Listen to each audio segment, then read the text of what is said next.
Hello dear students.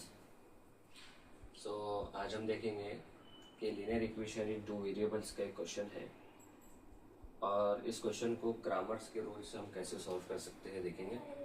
इस chapter में एक एलिमिनेशन मेथड होता है, एक ग्राफिकल मेथड होता है और एक ग्रामर्स रूल होता है। सीबीएसई में इसे क्रॉस मल्टीप्लिकेशन का रूल भी कहते हैं। अभी हम देखेंगे कि हम इस इक्वेशन को ग्रामर के रूल से कैसे सॉल्व कर सकते हैं। अभी हमारे पास दो इक्वेशन है, इक्वेशन 1 एंड इक्वेशन 2, जिसमें से हमें a1, a2, b1, b2 and c1, c2 निकालना होगा। ठीक है, फॉर सोल्यूशन पर्पस। अब देखो a1, a2 जो होता है वो x के साथ आने वाले कोएफिशिएंट होते हैं, b1, b2 जो होता है वो y के साथ आने वाले कोएफिशिएंट होते हैं, और c1 और c2 ये कांस्टेंट नंबर्स होते हैं जो यूजुअली राइट हैंड साइड पर होते हैं। ये इस इक्वेशन का स्टैंडर्ड फॉर्म है। अब हम देखेंगे a1 यानी कि इक्वेशन 1 में x के साथ कौन सा नंबर है, 3 है। इक्वेशन 2 में x के साथ है 4। इक्वेशन 1 में y के साथ है -4 और y के साथ है इक्वेशन 2 में 3। कांस्टेंट हमारे पास 10 और 5 है दोनों इक्वेशन में।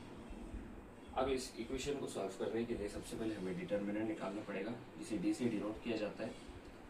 अब हम यहाँ पर आ जाएगा a1 और a और b कह सकते हैं, a और b आ जाएगा। ठीक है, अभी a1 a2 क्या है यहाँ पर 3 एंड 4 और b1 और b2 है -4 एंड 3। ओके, अगर आपको इसमें कोई प्रॉब्लम है तो आप कमेंट में बता सकते हैं कि इसमें कोई डाउट होगा। यहाँ पर हमको करना पड़ेगा इसका क्रॉस मल्टीप्लाई। ये हो जाएगा 3 multiply by 3 -4 multiply by 4 equals to 3 3 हो जाएगा 9 -4 4 16 होगा, बट ये -16 होगा as one of the number is negative, so negative positive negative होता है। Okay, and then 9 minus minus हो जाएगा +16 और डी आ जाएगा हमारे पास फाइनली 25।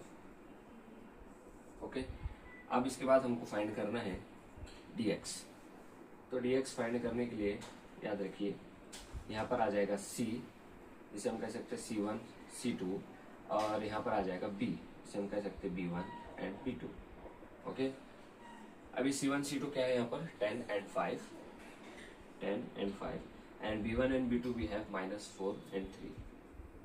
ओके, अब इसे हम क्रॉस मल्टीप्लाई करेंगे। ये हो जाएगा 10 मल्टीप्लाई बाय 3 -4 मल्टीप्लाई बाय 5। ये हो जाएगा 30 -20। ये -20 आएगा। एज ब्रैकेट में देखिए आप, दोनों में से एक नंबर नेगेटिव है तो नेगेटिव पॉजिटिव आंसर नेगेटिव देता है। ओके, ये हो जाएगा 30 माइनस माइनस हो जाएगा +20 और हमारे पास dx हो जाएगा 50 and that is dx and d हमारे पास आ चुका है। अब उसके बाद हमको निकालना है dy। तो dy के लिए देखिए क्या बनेगा फॉर्मूला, dy इक्वल्स टू, यहाँ पर आ जाएगा dy के साथ a1 a2 और c1 and c2 equals to, अभी देखिए a1 और a2 क्या है हमारे पास 3 एंड 4, c1 और c2 है हमारे पास 10 एंड 5, और यहाँ पर इसको करना पड़ेगा क्रॉस मल्टीप्लाई करने के बाद उसके बाद हमें इसका क्रॉस मल्टीप्लाई करना पड़ेगा। ये हो जाएगा 3 multiply bye 5 -10 multiply by 4। Okay, 3 5 होगा 15 -10 4 होगा 40। 15 - 14 ही होता है, but if we subtract it so we get answer in negative, so हमारे पास आएगा -25। तो हमारे पास 3 वैल्यूज है d, dx एंड dy।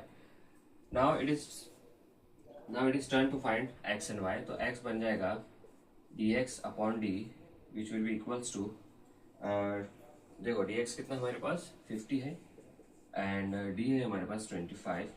इसको डिवाइड करने के बाद 25 2 50 आ जाएगा, so x is equals to 2 and y हो जाएगा dy अपॉन d। dy है हमारे पास -25 अपॉन 25। ओके, ये कैंसिल होके -1 आ जाएगा, सो y आ जाएगा हमारे पास -1।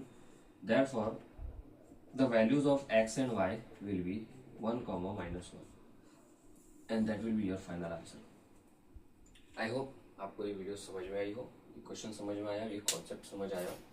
If you understood, then hit the like and subscribe button. Thank you.